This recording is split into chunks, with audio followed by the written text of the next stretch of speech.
दिनै लोगो मोनबाय आरो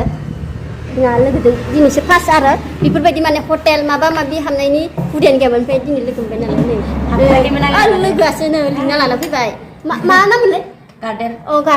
गार्डेन माबा दिनैसो फार्स्ट टाइम लोगो मोनदों बिनानावखौ ओमफ्राय बेनि थाखाय आं दिनै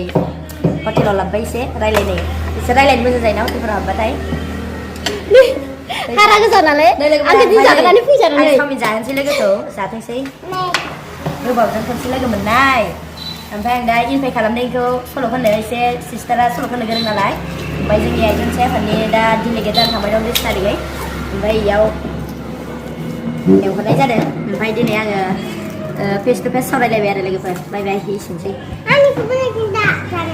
नै फिसा जानायखौ देखायनांगौ नै जोंहा लोगोखौनो आब' होनना बुङो आरो आङो ओमफ्राय आब' लिंजानो लुगैसिदों नै ओंखाय आब' होनना बुंबाय नै आंसो आब' होनना नुयो आंसो आब' लिंबाय ओमफ्राय नैबे रानिया मा होनोखो मा जानो नागिरदों रल खोन्थादे रल जानो नागिरदों बुंग्रायाबो गबाय नोंनिया रल होनायावनो गावनियासो रलानो गबोगासिनो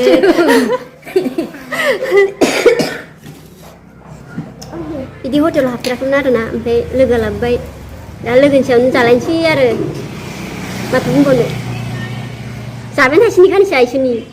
बायमान फुङो खोमा होनलाय नैबे हाराफ्रा एसे लोमनायबा हामगौलै हारा जानाय आंजों थाबाय थाबा एसे फुंगोन टेनसनाबो एसे गैया जागोन होनलाय